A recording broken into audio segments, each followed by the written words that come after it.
बहुत साल पहले एक फिल्म आई थी नायक और उसमें एक दिन के मुख्यमंत्री के तौर पर जिस तरीके से हम सब ने अनिल कपूर को देखा, वो देखने के बाद लगता है कुछ ज्यादा इंस्पायर हुए हैं अभिजीत के। शायद इसीलिए उनके कुछ ऐसे वीडियो सामने आ रहे हैं जिसमें वो हाथ पीछे बांधकर ऐसे मुआयना कर रहे हैं कुछ स्कूलों का, कुछ संस्थानों का, जैसे वो कोई बड़े कलेक्टर हो। उनसे ये सवाल पूछा जा रहा है कि आखिर किस हैसियत से आप किसी भी स्कूल में घुस जा रहे हैं, बच्चों का कीमती वक्त बर्बाद कर रहे हैं और अधिकारियों को भी परेशान कर रहे हैं।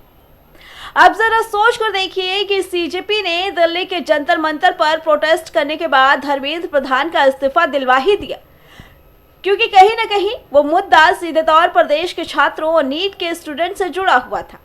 उस वक्त सबकी सहानुभूति उन बच्चों के साथ थी, लेकिन इसके विपरीत जब झारखंड में स्टूडेंट सड़कों पर प्रोटेस्ट करते रह गए, तब ये पूरा प्रतिनिधिमंडल वहां नहीं पहुंचा।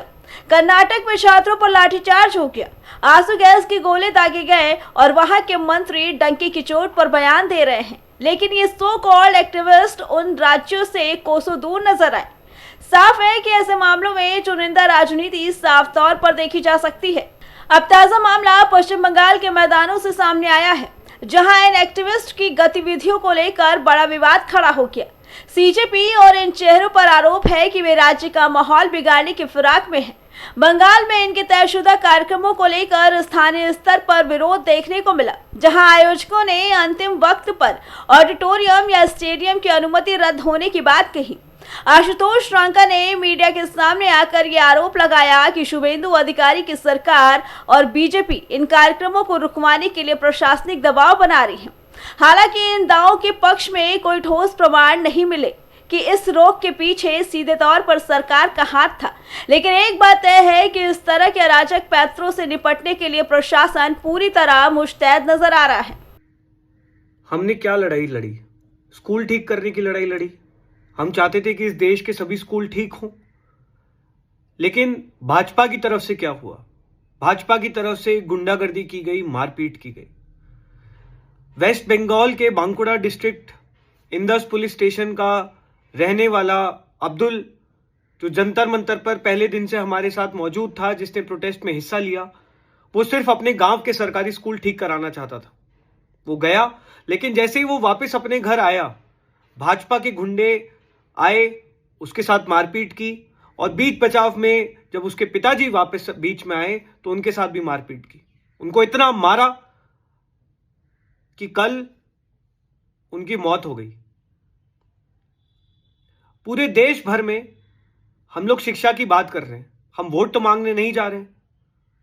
हम तो सिर्फ चाह रहे हैं कि हमारे देश के स्कूल ठीक हो, लेकिन पूरे देश में हमें सिर्फ और सिर्फ भाजपा के लोग गुंडागर्दी, मार पिटाई, बदतमीजी से ही क्यों डील कर रहे हैं? अब्दुल के पिताजी की क्या गलती थी? अब्दुल की क्या गलती है? सिर्फ यही कि वो अपने स्कूल ठीक कराना चाहता है। मैं भाजपा के गुंडों को सिर्फ ये कहना चाहता हूं कि तुम्हें जितनी गुंडागर्दी करनी है कर लो, जितनी मार पिटाई करनी है कर लो। हम डरने वाले नहीं हैं, हम रुकने वाले नहीं हैं, हम झुकने वाले नहीं हैं। कल मैं, हमारे जो जोनल इंचार्जेस हैं अंकित, विजय, हमारी कोर टीम और सीजेपी के तमाम साथी बांकुड़ा पहुंचेंगे अब्दुल के परिवार को न्याय दिलाने। हम बंगाल के सभी कॉकरोचेस से रिक्वेस्ट करते हैं कि आप लोग भी ज्यादा से ज्यादा संख्या में इंदस बांकुड़ा डिस्ट्रिक्ट में जो पुलिस थाना है वहां पहुंचे।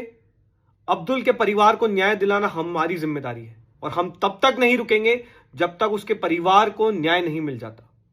इन लोगों से डरने वाले नहीं हम। देखिए, हमारे देश को 80 साल हो गए हैं आज़ाद हुए, लेकिन बहुत दुख की बात है कि आज भी हमारे बच्चे, स्पेशली जो गांव में रहते हैं, वो बुनियादी सुविधाओं के लिए तरस रहे हैं। हमारे सरकारी स्कूलों का हाल किसी से छुपा नहीं है। पिछले कुछ सालों में 95,000 स्कूल इस देश में बंद हुए हैं। राजस्थान में 10,000 स्कूल बंद कराने की कोशिश की गई, उत्तर प्रदेश में 30,000 स्कूल बंद कराए गए हैं। तो ये जो हमारी कैंपेन है, ये हमारी सरकारी स्कूलों को ठीक करने के लिए कैंपेन शुरू की गई है, जिसमें विशेषकर फोकस गाँवों में रहेगा। गाँव में आज भी हमारे देश की 70% जनता रहती है, सभी लोग सरकारी स्कूलों पर निर्भर हैं। तो हम उन बच्चों के लिए लड़ रहे हैं।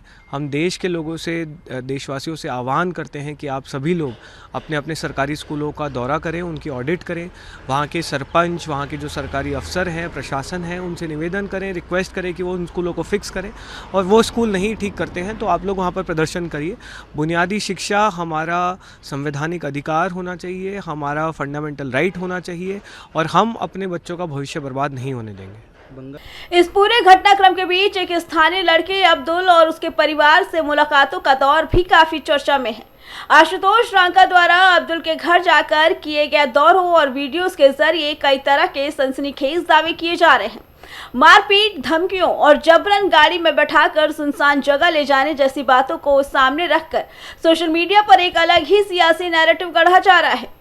न्याय की मांग के नाम पर हो रही इन मुलाकातों और दावों के पीछे की असल सच्चाई क्या है, इस पर भी लगातार सवाल उठ रहे हैं। बंगाल के राजनीतिक गलियारों में इस बात की चर्चा तेज है कि शुभेंदु सरकार ने इस तरह की ड्रामेबाजी और माहौल खराब करने वाले तत्वों के खिलाफ सख्त रुख अपना लिया। राज्य सरकार ने साफ कर दिया कि स्कूलों में घुसकर व्यवस्था को बाधित करना, अधिकारियों का वक्त खराब करना और बच्चों की पढ़ाई में खलल डालना कतई बर्दाश्त नहीं किया जाएगा।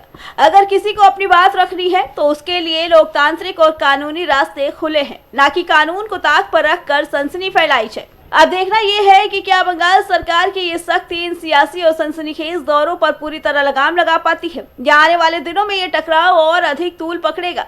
फिलहाल इस पूरी खबर पे आपका क्या कहना है, कमेंट करके जरूर बताइए। Bureau report, prime TV.